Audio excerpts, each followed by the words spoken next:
Plein d'actualités cette quinzaine, même en plein mois de juillet, pas de vacances sur le front des jeux vidéo. Bienvenue chez Aorus pour ce récap news de mi-juillet 2025. On commence tout de suite avec un tour d'horizon des jeux à ne pas rater. Destiny, les confins du destin, les fans de Destiny 2 vont être aux anges avec le grand retour de la saga qui prend la forme d'une extension à ne rater sous aucun prétexte. Cette fois-ci, vous devez explorer en tant que gardien la destination inédite de Kepler, un lieu où le temps et l'espace se plient à des forces mystérieuses. Vous devrez débloquer des nouvelles compétences pour pouvoir avancer et atteindre des lieux inaccessibles auparavant, un peu comme dans un Metroidvania si vous y connaissez. L'aventure ne sera donc pas linéaire, vous pourrez interagir avec l'environnement en fonction de vos capacités. À vous de découvrir petit à petit les secrets de ces nouveaux lieux. Le jeu est disponible depuis le 15 juillet 2025. Et si vous êtes fan d'anime et d'action RPG, vous devez être tout fou avec l'adaptation de Eden's Zero, adapté donc du manga éponyme de Hiro Mashima. C'est aussi en passant le créateur de Fairy Tail. Ce jeu, Eden's Zero, vous plonge dans des combats épiques en compagnie des héros de Shiki Granbell et de son équipage, et vous pourrez explorer le cosmos à bord du vaisseau l'Eden's Zero avec vos amis. L'esprit du manga, comme vous pouvez le voir, est bien retranscrit avec des graphismes fidèles et une ambiance pleine d'humour et d'action. Si vous êtes intéressé, une démo est même disponible sur Steam à essayer avant d'acheter. Voilà un remaster qui va faire plaisir à ses nombreux fans. On remonte le temps avec le classique Dungeons & Dragons Neverwinter Night 2 qui revient dans une version réactualisée, une version enhanced donc, dépoussiérée et qui brille de mille feux. On reprend le même principe, ça ne change pas beaucoup puisqu'il s'agit d'un remaster, mais bonne nouvelle, il est même proposé à un prix mini, 30 € seulement pour replonger dans ce RPG culte qui a été nettoyé et remis au goût du jour. Vous serez donc propulsé dans le monde fantastique des royaumes oubliés.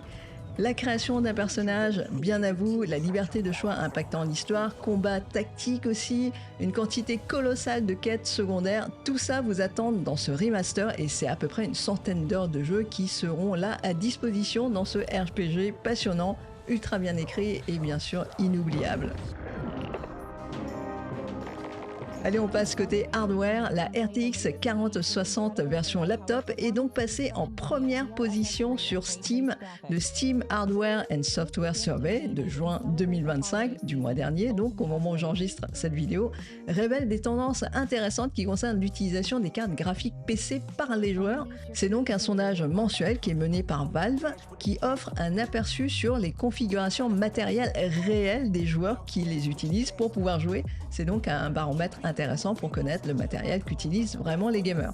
Le sondage de juin 2025 confirme bien la nette domination de Nvidia avec plus de 74% des GPU utilisés. Là, on peut vraiment parler de quasi-monopole. Mais là où ça devient intéressant et plutôt étonnant, c'est que la Nvidia GeForce RTX 4060 laptop, c'est-à-dire pour les ordinateurs portables, ce GPU a pris la première place du classement, ce qui montre bien l'importance croissante des ordinateurs portables gaming aujourd'hui. Et pas très loin derrière, ce sont les RTX 3060 et les RTX 4060, les versions desktop cette fois-ci, c'est-à-dire les cartes que vous devez insérer dans une tour PC. Celle-ci reste très populaire en occupant la deuxième et la troisième place. Avec ce sondage, on voit que les cartes série RTX 50 montent assez rapidement et les anciennes cartes comme les GTX 1650 et GTX 1060, qui sont donc des cartes d'il y a plusieurs générations, restent toujours très utilisées malgré leur grand âge et toujours classées dans ce top 15. Côté AMD, la première Radeon n'arrive qu'à la 16e place, qui se place donc juste après la fameuse GTX 1060 qui a été pendant très longtemps la carte la plus utilisée sur Steam. Allez, côté Aorus, on vous avait déjà parlé de l'annonce des GPU entrée de gamme Nvidia RTX 5050. Leur gros avantage, c'est donc un prix beaucoup plus bas par rapport aux autres GPU de la série RTX 50. Et l'autre avantage, c'est une taille bien plus compacte que les énormes cartes série 50 déjà sorties, les 5080 ou les 5090 par exemple. Chez Aorus, on vous présente ici la GeForce RTX 5050 OC Low Profile. en 8 Go. Low profile, ça veut dire que c'est en petite taille, en plus petite taille. Regardez comme c'est mignon, c'est une carte conçue pour les petits boîtiers, un GPU format mini, seulement 182 mm de longueur, ce qui sera idéal pour les boîtiers compacts sans pour autant sacrifier les performances de la nouvelle génération. Et comme il s'agit d'une RTX série 50, on a donc droit aux dernières innovations Nvidia, c'est-à-dire le DLSS 4, les Tensor Core de 5e génération pour la prise en charge de l'IA, le ray tracing, etc.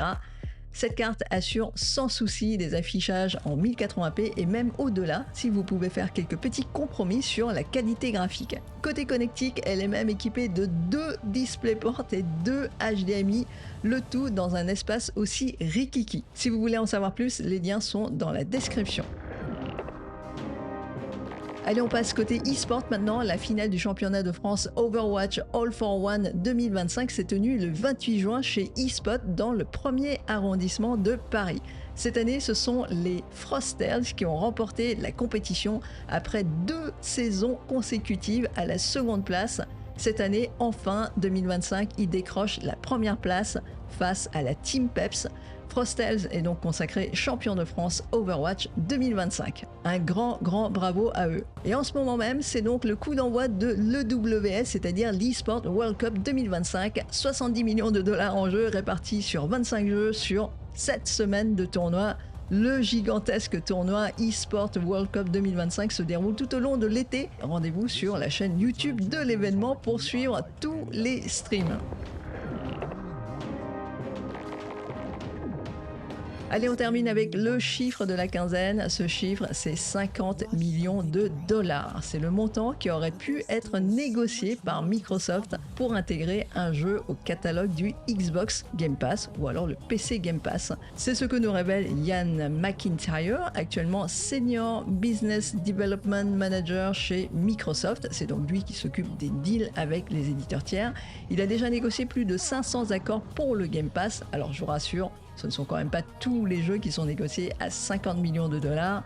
Les deals se sont faits entre 50 000 dollars et 50 millions. Entre nous, 50 millions, ça peut paraître énorme, mais quand on prend en compte le prix de production d'un jeu en AAA qui peut approcher les 300 millions de dollars dans certains cas, ça paraît pas autant que ça. Maintenant, il reste à savoir quels jeux ont bénéficié de ces deals à 50 millions. N'hésitez pas à me donner votre avis dans les commentaires. D'après vous, quels sont les jeux qui ont bénéficié d'un deal à 50 millions de dollars? J'espère que vous avez passé un bon moment avec cette vidéo et que vous avez appris quelques trucs intéressants. Abonnez-vous à la chaîne pour être informé de la sortie du prochain numéro et n'hésitez pas à nous dire ce que vous avez apprécié ou pas dans cette vidéo. On se retrouve donc très prochainement pour une autre vidéo. Soyez bien là, je compte sur vous.